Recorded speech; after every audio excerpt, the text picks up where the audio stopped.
Muito bem, nós estamos começando mais um HDL Podcast e você é muito bem-vindo, é uma honra ter você aqui comigo. E hoje eu vou tratar de um assunto interessantíssimo. Por que eu creio na Bíblia? Por que eu creio na Bíblia? Então não vai embora não, porque nós vamos discutir esse assunto aqui, com você, tá bom? Com você junto comigo à mesa. Vem a vinheta e logo depois estaremos de volta. Papel aceita tudo. Quem escreveu a Bíblia foram homens como nós. Então, será que a Bíblia é confiável? Quem me garante que o que está escrito aí é verdadeiramente palavra de Deus? Quem me garante que a Bíblia não foi adulterada e nós temos palavras de homens e não palavra de Deus? São tantas as perguntas, são tantas as dúvidas, são tantos os questionamentos que perguntamos: a Bíblia merece confiança? Eu posso crer nela? Ela de fato é a palavra de Deus? E é sobre esse assunto que eu quero conversar com você. Quando alguém me pergunta assim: você pode me dar evidências de que a Bíblia é a palavra de Deus? E eu respondo assim: primeiro, a Bíblia é um livro inspirado. Só a Bíblia é inspirada. Isso significa que o conteúdo que nós temos aqui foi dado pelo próprio Deus. Deus se revelou na obra da criação. Nós temos as digitais de Deus em toda a obra da criação. Deus se revelou na nossa própria consciência, dando-nos um tribunal moral. Deus revelou-se especialmente na sua palavra, quando Ele deixou para nós todo o desígnio que Ele quer para o seu povo. Deus se revelou finalmente em Jesus Cristo, seu Filho. Está escrito em Hebreus 11, Hebreus capítulo 1, versículo 1. Tendo Deus outrora falado muitas vezes, de muitas maneiras, aos pais pelos profetas, agora nos fala pelo Filho, a quem constituiu herdeiro de todas as coisas, mediante o qual fez o universo. Depois de fazer a purificação pelos nossos pecados, assentou-se à direita da majestade. Então, a Bíblia é um livro inspirado. Segundo, a Bíblia é um livro infalível. Ou seja, tudo que Deus falou, Deus vai cumprir. Não há margem de erro. Deus não usa rascunho nos seus planos. Os planos de Deus não podem ser frustrados. Ninguém lhe ensinou o conhecimento ou a ciência. Ele é o detentor de todo o saber. Ele é a fonte de todo o conhecimento. Dele procede toda a ciência. A Bíblia é também um livro inerrante. Não tem falha, não tem erro. Não tem contradição. As aparentes contradições que as pessoas tentam fazer um grande alarido é por falta de compreensão, de má interpretação. A Bíblia é um livro confiável. Então, quando as pessoas me perguntam: você crê mesmo que a Bíblia é a palavra de Deus? Claro. E qual é a evidência? Eu vou lhe dar 3 evidências básicas. Primeiro, a unidade na diversidade. A Bíblia levou em torno de 1.600 anos para ser escrita. Eu estou começando com Moisés, que escreveu 1.500 anos antes de Cristo. Eu estou concluindo com João, na ilha de Patmos, que escreveu o Apocalipse em torno do ano 96, final do primeiro século. São mais de 40 autores, escritores, de lugares diferentes, de estofo cultural diferente, de capacidade intelectual diferente, a ponto de você ter um enciclopedista como Salomão, um homem de conhecimento fascinante como Moisés, um homem de cultura invulgar como Paulo, e também de um boiadeiro como Amós e de um pescador como Pedro. Não há qualquer conflito, contradição em 1.600 anos com esses mais de 40 escritores. Isso é único, isso é inédito na história da literatura mundial. Se você escreve um livro sobre ciência, tem que ser revisado. Se você escreve um livro de filosofia, você vai ser contraditado. Se você escreve um livro de antropologia, vai ter alguém que discorda de você e oferece uma outra alternativa melhor que a sua. E os livros estão sendo sempre atualizados, porque senão ficam obsoletos mesmo.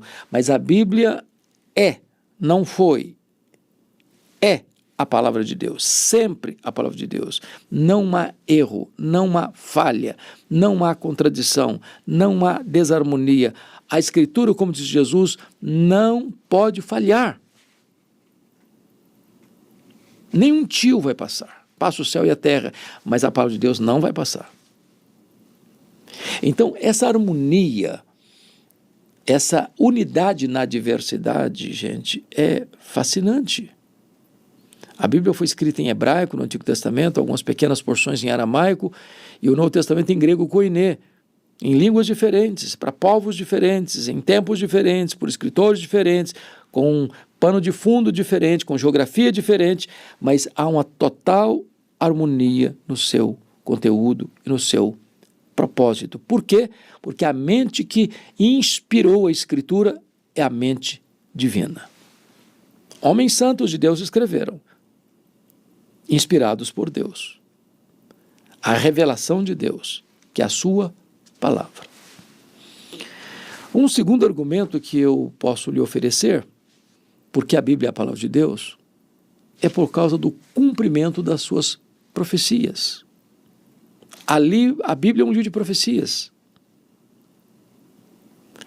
A Bíblia escreve a história antes da história acontecer.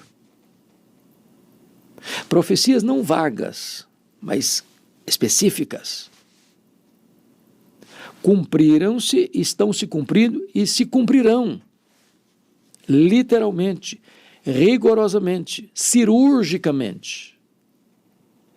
Por exemplo, todas as profecias sobre Jesus, a sua primeira vinda, se cumpriram literal e rigorosamente. Onde ele nasceu, de quem ele nasceu, de uma virgem, a sua saída para o Egito, a sua volta do Egito para a sua terra,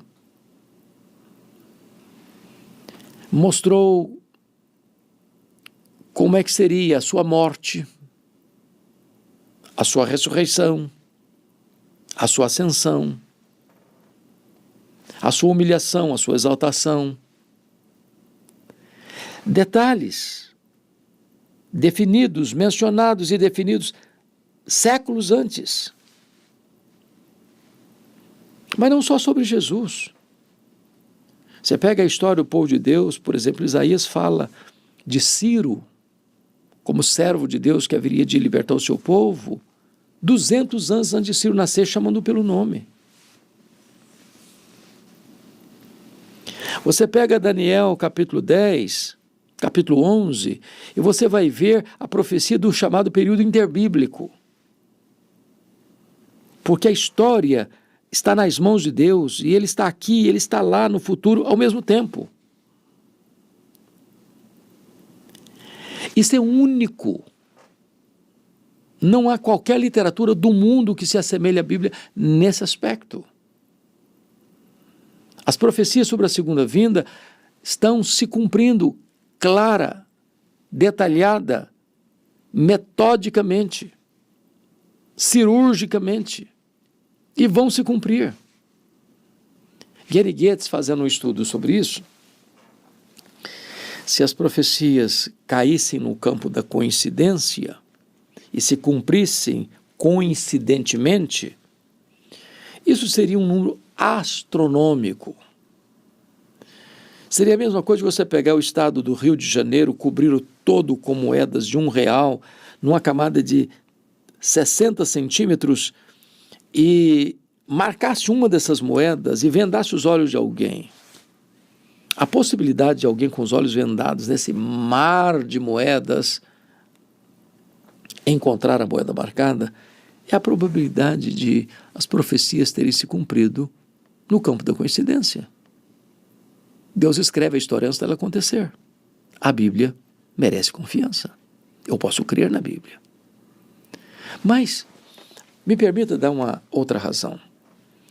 Não apenas a unidade na diversidade, não apenas o cumprimento das suas profecias, mas, em terceiro lugar, o poder intrínseco da palavra de Deus em transformar pessoas. A palavra de Deus é viva, ela é espírito e vida, ela tem vida em si mesma. Onde ela é proclamada no poder do Espírito Santo, ela produz fruto, nós somos gerados pela palavra, ela produz vida, transformação. O Brasil e o mundo conhecem o Ministério dos Gideões Internacionais, que distribuem Novos Testamentos nos hotéis, a Bíblia, nos hotéis, nos hospitais, nas prisões, nas escolas, nas universidades. E quantos registros lindos, maravilhosos, de conversões genuínas, por alguém que recebeu um Novo Testamento, alguém que nunca tinha aberto uma Bíblia, alguém que nunca tinha lido um versículo da Bíblia, e às vezes na solidão de um quarto de hotel, ou às vezes lá sentindo dores na cama de um hospital, ou às vezes até dentro de uma escola, num ambiente acadêmico, ou até dentro de um presídio. A pessoa abre, aquela palavra se torna viva, poderosa, transformadora, e a pessoa tem uma experiência de conversão ali. Miguel Riso, eminente pastor presbiteriano, escreveu um livro chamado Sozinha. E nesse livro, Sozinha, ele conta a história de um colportor que, passando por uma das fazendas de Minas Gerais, vendeu uma Bíblia para um fazendeiro. Esse fazendeiro não sabia ler, ninguém da sua família sabia ler, tempos de outrora, mas tinha um funcionário da fazenda que era alfabetizado e ele chamou esse funcionário para ler a Bíblia. Reuniu todo mundo e a leitura da Bíblia foi feita. E na medida que a Bíblia era lida, as pessoas foram sendo convertidas, sem um pregador, sem uma igreja, sem um templo, sem um sermão. Apenas a leitura da Bíblia, sozinha, operou coisas tão extraordinárias. Quantas histórias nós temos de pessoas presas, que estavam lá, alguém mandava uma Bíblia e ela pegava, arrancava as folhas para enrolar drogas e fumar drogas. E de repente alguém pega um pedaço rasgado, talvez sujo, amarrotado, e lê, e aquela palavra entra no coração e a pessoa é convertida. Então a palavra de Deus é viva, ela é poderosa, ela é eficaz. Quando você ouve a palavra de Deus, esta palavra produz os efeitos para os quais Deus a designou, e ela não volta para Deus vazia. Além disso, o Salmo 19, que é um salmo de Davi, ele conta para nós os efeitos da palavra de Deus de uma maneira muito linda, e eu vou compartilhar com você. Ele diz assim no verso 7, a lei do Senhor é perfeita, perfeita, não tem erro, não tem falha, não tem contradição, não tem nada que você diz, não, isso aqui é um mito, isso aqui não pode estar aqui, vamos arrancar esse mito daqui, vamos demitologizar, ou dizem, não, vamos atualizar, vamos ressignificar. Não, a Bíblia, ela não precisa ser atualizada, ela não foi, ela não será, ela é a palavra de Deus, ela não precisa ser ressignificada, ela é a mesma ontem, hoje, para sempre vai ser a mesma, ela é perfeita. Agora, o que ela faz? Ela restaura a alma. Quanta gente quebrada, machucada pela vida, que tem sido curada, restaurada, remoçada pelo poder da palavra de Deus. Diz o texto que ela dá sabedoria aos simples. Quanta gente que às vezes tem muito conhecimento, é douto na ciência, mas não tem qualquer maturidade espiritual, não tem qualquer sabedoria de vida. Mas quando a pessoa estuda a Bíblia, mesmo se ela é a pessoa analfabeta, ela tem sabedoria para viver, porque a Bíblia é uma fonte da sabedoria divina. O texto diz que a palavra de Deus, ela alegra o coração. Alegra o coração. Nesse mundo de tanta dor, de tanta tristeza, de tanto ódio, de tanta desavença, de tanta indiferença, de tanta frieza, de tanto egoísmo, de tanto fanatismo, de tanto materialismo, de tanto consumismo, de tanto hedonismo, a palavra de Deus vem como remédio, como terapia, para trazer paz, para trazer alegria para o coração. Mergulhe nessa fonte. Beba a largos sorvos desta fonte e você encontrará a alegria de Deus explodindo em seu peito, invadindo a sua alma, como o bálsamo derramado sobre a sua cabeça.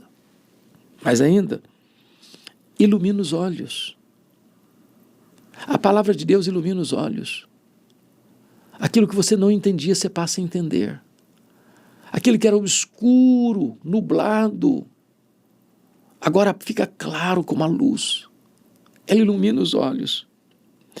Então, eu gostaria de ainda dizer para você por que eu creio na Bíblia.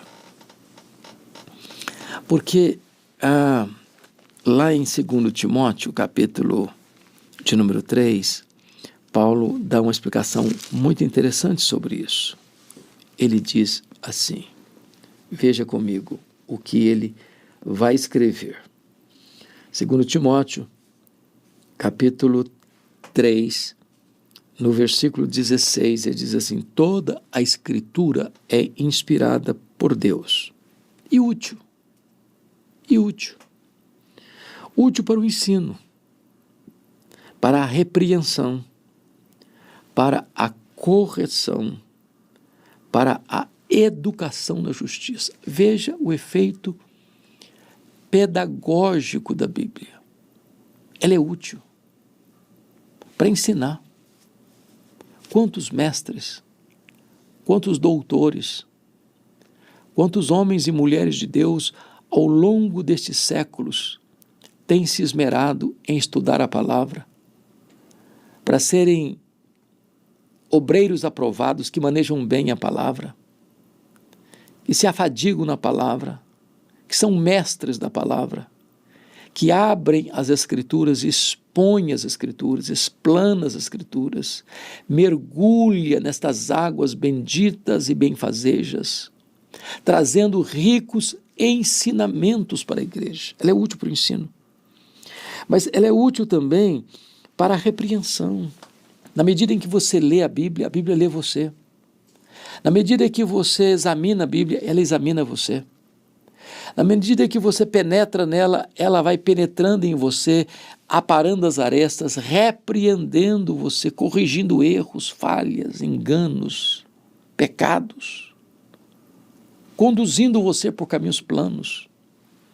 Ela é útil também para a correção, no sentido de correção de rota, apontando a direção certa a seguir. Ela é útil para a educação na justiça. Ah, se os povos lessem, ah, se os governantes lessem, ah, se os legisladores lessem, ah, se os juízes das muitas cortes lessem a palavra de Deus e pautassem a sua vida, a sua conduta, a sua posição de liderança, de feitio das leis, de governabilidade ou de justiça das cortes, à luz da palavra de Deus, ela é certamente importantíssimo para a educação na justiça. Com que propósito? A fim de que o homem de Deus seja perfeito e perfeitamente habilitado para toda boa obra. Então Deus quer preparar você para ser uma pessoa de bem, para que você seja perfeito e habilitado para fazer o bem. Então, essa palavra é tão poderosa que Deus, através dela, tem chamado o seu povo. A fé vem pelo ouvir, e ouvir a pregação da palavra de Deus. Deus chama os seus através da sua palavra. O Evangelho, que é o conteúdo desta palavra, é o poder de Deus para a salvação de todo aquele que crê. Então, meu posicionamento sobre esse assunto pode ser resumido, talvez, nas 4 falas de Paulo a Timóteo na sua segunda carta. No capítulo 1, versículo de número 15, Paulo diz assim, versículo 14, Paulo diz assim, guarda o bom depósito. Guarda essa palavra incontaminada, não misture nada a ela. Não é a Bíblia mais a filosofia, não é a Bíblia mais a doutrina de homens, não é a Bíblia mais ritual, não é a Bíblia mais isso ou aquilo. É a Bíblia, é o depósito. Mantenha esta palavra incontaminada, perfeita, pura. Depois, no capítulo 2, verso 3, ele diz, sofre pelo Evangelho. Viver esta palavra é viver a contracultura num mundo decaído. É você ser luz no meio das trevas. É você ser sal num mundo em decomposição. No capítulo 3, versículo 14, ele vai dizer também assim, permanece na palavra, permanece no Evangelho. Uns vão se desviar para cá, outros para lá. Muitos vão seguir ventos de doutrina, outros vão seguir modismos. Mas você está conclamado e convidado a permanecer na palavra. Não se deixe levar pelos ventos de doutrinas. Permanece na palavra. Ela é atual, ela é viva, sempre oportuna, sempre necessária. Mas ele diz mais, capítulo 4, verso 2, ele diz, prega a palavra. Essa palavra tem que ser proclamada, anunciada ao mundo. E nenhum outro povo está credenciado a pregá-la. Não é a ONU, não é a OEA, não é o Mercosul, não é a embaixada deste ou daquele país. Só a igreja do Deus vivo está credenciada, qualificada para pregar a palavra viva e poderosa. Então, eu creio na palavra. Esta palavra que é composta de 66 livros, de Antigo e Novo Testamento. O Antigo Testamento compondo 39 livros, o Novo Testamento de 27 livros. O Antigo Testamento dividido em lei, o Pentateuco, os livros históricos, os livros poéticos, os livros proféticos, profetas maiores e menores. O Novo Testamento composto dos 4 evangelhos, um livro histórico chamado de Atos, as cartas paulinas endereçadas às igrejas, as cartas paulinas endereçadas aos pastores, as cartas gerais e o livro de Apocalipse. Este livro é uma biblioteca. É a biblioteca do Espírito Santo, que nasceu no céu, inspirado por Deus, escrito por homens, que é a nossa única regra de fé e prática. Eu recomendo você a ser um estudioso da Bíblia. Eu recomendo você a mergulhar nas Escrituras. Eu recomendo você a ter o seu coração aberto para essas verdades eternas. Algumas vezes, gente se levanta, críticos se levantam e atacam a Bíblia como escorpiões do deserto, mas a Bíblia tem saído vitoriosa e sobranceira de todas as fogueiras da intolerância. Ela é a bigorna de Deus, que tem quebrado o martelo dos críticos. Mais recentemente, Richard Dawkins, o patrono dos ateus, na Inglaterra, escreveu um livro ruidoso, Deus, um delírio. E as pessoas ficaram assim, apavoradas, outras ficaram estressadas. Será que agora eles vão desbancar a Bíblia? Será que agora eles vão desacreditar da Bíblia? Será que agora as pessoas não vão acreditar em Deus? Eu pergunto a vocês, onde está Richard Dawkins? E o seu livro? Está esquecido nas prateleiras. E a Bíblia continua sendo traduzida, impressa e divulgada como nenhum outro livro na história da humanidade. Já passam de 4 bilhões de exemplares. Ela é a palavra de Deus. Ela é viva. Ela é poderosa. Eu creio na Bíblia. Você também pode crer. Não é uma fé cega.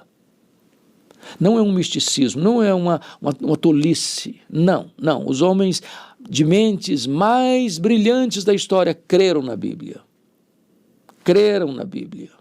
Só os cegos espiritualmente é que não creem ou perseguem. A Bíblia é lâmpada para os meus pés e luz para os meus caminhos. Então, eu creio na Bíblia. Se esta palavra abençoou o seu coração, se isso ajudou você em alguma coisa, se isso trouxe luz em alguma área da sua vida, eu te peço para você compartilhar essa mensagem com outras pessoas. Eu te peço para você se inscrever no meu canal, porque ele tem um compromisso exclusivo com a pregação do Evangelho. Deus abençoe sua vida, Deus abençoe sua família e gratidão por estar aqui comigo.